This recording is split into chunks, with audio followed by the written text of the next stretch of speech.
ప్రతి ఉదయం దేవుని వాగ్దానం అనే కార్యక్రమానికి ప్రేమతో మిమ్మల్ని ఆహ్వానిస్తుంటున్నాను.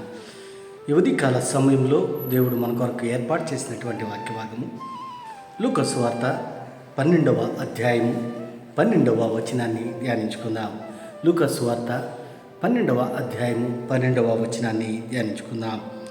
మీరేమి చెప్పవలసినది పరిశుద్ధాత్మ ఆ గడియలోనే మీకు నేర్పుననెను. క్రీస్తునందు ప్రియమైన దేవుని బిడ్డలారా, ఉదయకాల సమయంలో పరిశుద్ధాత్మ దేవుడు మనకిస్తున్నటువంటి వాగ్దానం, మీరేమి చెప్పవలసినది పరిశుద్ధాత్మ ఆ గడియలోనే మీకు నేర్పుననెను. ఈ యొక్క వాగ్దానాన్ని మన కుటుంబాలకును మన వ్యక్తిగత జీవితాలకును అన్వయించుకొని ఈ వాగ్దాన ప్రకారం జీవించాలని ప్రేమతో మిమ్మల్ని కోరుతూ ఉంటున్నాను. మరి ఈ యొక్క మాటల్లో అంతరార్థాలను ఆత్మీయ సత్యాలను మనం గ్రహించినట్లయితే ప్రభువైన యేసుక్రీస్తు తన శిష్యులను ఉద్దేశించి ఈ మాటలను మాట్లాడుతూ ఉంటున్నాడు. అనేక విషయాలు ఈ యొక్క అధ్యాయంలో మనం చూడగలం. యేసుక్రీస్తు పరిచర్య ప్రారంభ కాలంలో ఆయన శిష్యులను ఏర్పాటు చేసుకొని అనేక ప్రాంతాల్లో సంచరిస్తూ సువార్తను ప్రకటిస్తూ అనేక అద్భుత కార్యాలను ఆశ్చర్య కార్యాలను జరిగిస్తూ మరి అటువంటి సందర్భంలో శిష్యులు ఆయన యొద్దకు వచ్చి ఒక మాటను అడుగుతూ ఉంటున్నారు. మరి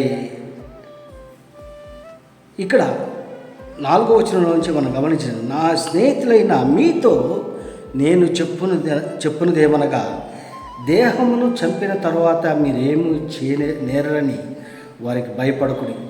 ఎవరికి మీరు భయపడవాలనో మీకు తెలియజేదును. చంపిన తర్వాత నరకంలో పడద్రోయే శక్తి గలవానికి భయపడుడు, ఆయనకే భయపడుడని మీతో చెప్పుచున్నాను.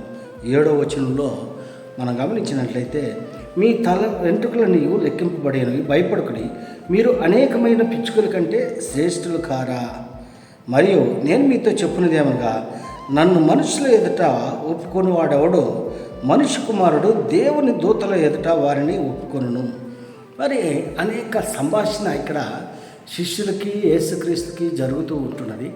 మరి అందుకే శిష్యులను ఉద్దేశించి అంటున్నాడు, పిచ్చుకల కంటే మీరు శ్రేష్టమైనటువంటి వారు అని యేసుక్రీస్తు వారికి సమాధానం ఇస్తూ ఉంటున్నాడు. అంత మాత్రమే కాదు, కానీ ఆయన నా స్నేహితులైన అని సంబోధిస్తున్నాడు. స్నేహితుడు, నిజమైనటువంటి స్నేహితుడుగా ఆయన ఉంటున్నాడు. అంత మాత్రమే కాదు, కానీ 11వ వచనంలో, వారు సమాజ మందిరముల పెద్దల యొద్దకును అధిపతుల యొద్దకును అధికారుల యొద్దకును మిమ్మల్ని తీసుకొని పోయినప్పుడు మీరు ఎలాగూ ఏమి ఉత్తరం ఇచ్చేదమా, ఏమి మాట్లాడదమా అని చింతింపకుడి.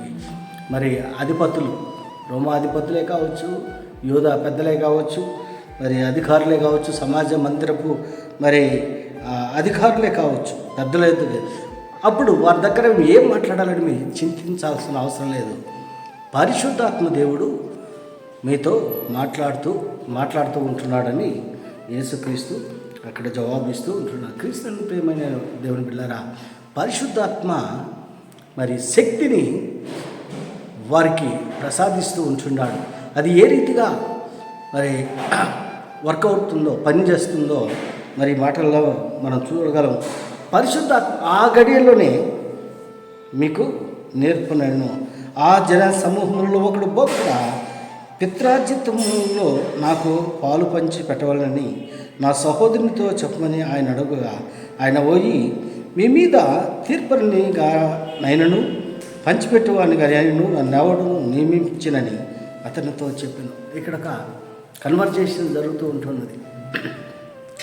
శిష్యులకి మరి క్రీస్తుకి ఒక సంభాషణ జరుగుతుంది. అక్కడున్నటువంటి గుంపుల్లో ఒకడు మరి ప్రశ్నిస్తూ ఉంటున్నారు. క్రీస్తుని ప్రేమైన దేవుని బిడ్డలారా, అనేక విషయాలను ఈ యొక్క గ్రంథంలో, ఈ అధ్యాయంలో మనం చూడగలం, 12వ అధ్యాయంలో.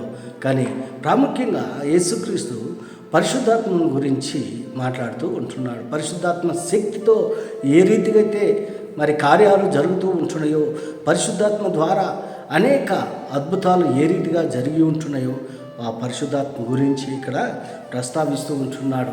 ఆయన ఆదరణకర్తగా ఉంటున్నాడు, పరిశుద్ధాత్మ దేవుడుగా ఉంటున్నాడు. మరి నీవు నేను భయపడాల్సిన అవసరం లేదు. ఆయన మనకు తోడుగా ఉంటున్నాడు, ఎల్లప్పుడూ తోడుగా ఉంటున్నాడు. పరిశుద్ధాత్మ శక్తితో నీవు నేను మరి దీవింపబడినట్లుగా, ఆశీర్వదింపబడినట్టుగా దేవుడు ఈ మాటలను మన హృదయాలకు సమృద్ధిని కలుగు చేయనుగాక. దేవుడి యొక్క మాటలు మీకును మీ కుటుంబాలకు ఆశీర్వాదకరంగా మార్చునుగాక. ఆమేన్.